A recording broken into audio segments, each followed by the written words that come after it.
Whoa, this is a very hotly debate that ensues over here. I want to share from a Torah and specifically Hasidic perspective on how you deal with hate, how you deal with evil, and perhaps a distinction between the two. But listen in, and then I'll share my thoughts. To be clear, then, you do not have a problem with what Kneecap said in relation to up Hamas, up Hezbollah. Is that your position? Position is I don't have a problem with them supporting anyone they want to support because that's under free speech protected. With no accountability. What about Israel's accountability? You want us to stop playing whataboutery. I'm asking you specifically. Piers, I am here as a guest, as a journalist, as someone who is a former professor at Columbia. There are people being jailed and disappeared off the streets for speech. They are being held accountable in a way that Israel has managed to evade. Well, actually, they're being held accountable. They're actually being held accountable for harassing Jewish students, barricading them into rooms, making sure they couldn't attend, making sure they couldn't go to lectures. They were harassing the Jewish students. Do you think that it's right to hold those people accountable and yet not hold Israeli leaders who have an ICC? No, if you want to go after Israeli leaders. If you want to go after Israeli leaders, or Israeli soldiers that are committing war crimes and war crimes against I have called for Netanyahu. Can I ask you a question? Ahmed, no, you can't. I'm asking the questions.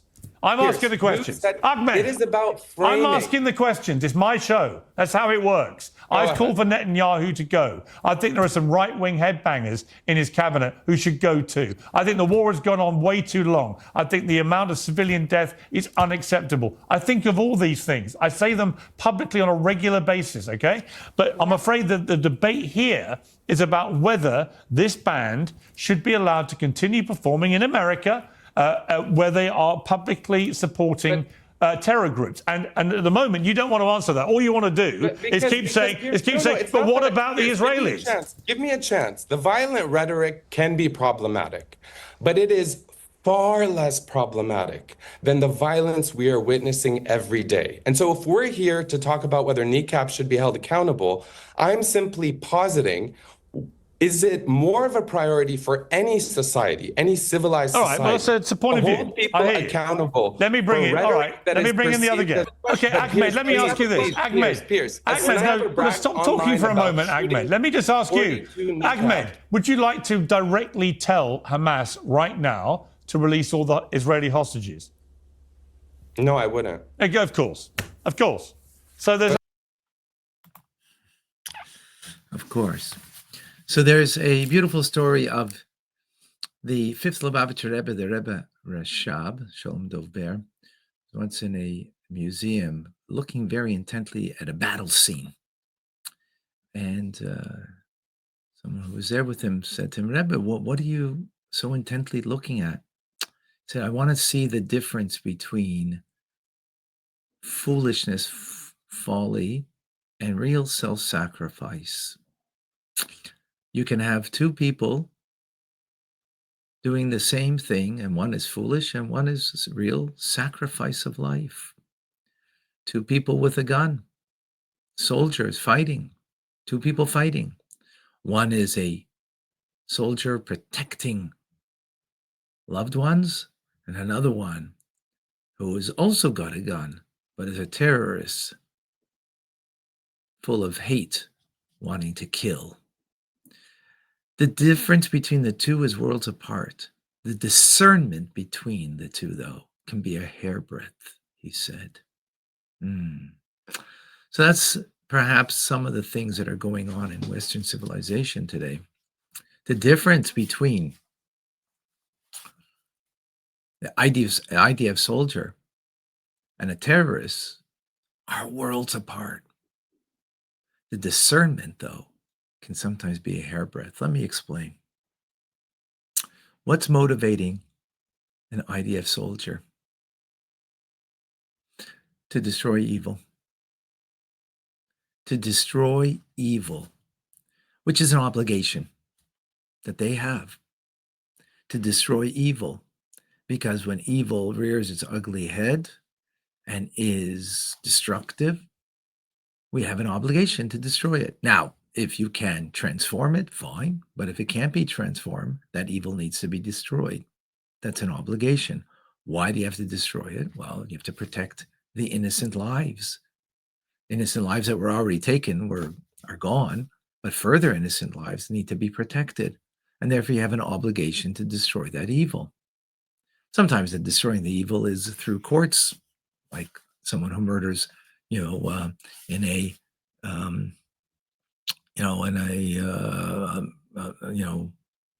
in the streets, a gang, murders somebody or a robber, kills somebody in the act of theft.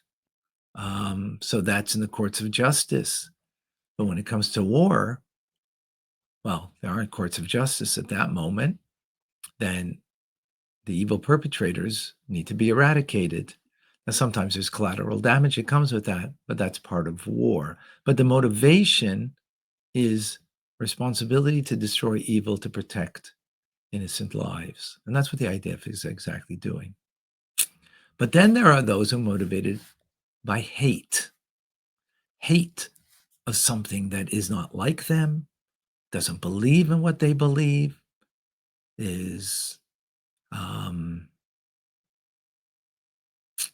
wants to destroy, also destroy out of hate, and therefore they perceive the evil. But it starts with the hate, doesn't it start with the evil? And it starts with hate, not to protect the innocent lives, but to destroy innocent lives. That's exactly what happened. Now, as we see so much of Western free-speaking people are confused, because the distinction is worlds apart, though, between the IDF and Hamas, worlds apart. But the discernment of that distinction is sometimes like a hairbreadth. Sometimes. I suggest it's a little more than a hairbreadth in this instance. But to see, what is it? IDF soldiers not motivated by hate. They're motivated by a sense of responsibility to protect innocent lives. And in protecting those innocent lives, you must uproot the evil. You must uproot a Hamas. Very simple. That's all a Hamas is. They don't care about their innocent lives. They've used all their monies to just perpetrate evil, to strengthen their army, to destroy those that they hate, which is Jews, and it won't be just the Jews, but anybody that's not of their ilk. If you don't perceive that, maybe it's because you're motivated by hate too. Maybe it's because of that, because it's so clear and so obvious once the clarity is made. Sometimes we need to be a little meditative about it, as the Rebbe Rashab was in that painting. Once you ponder and you get it, whoa, worlds apart.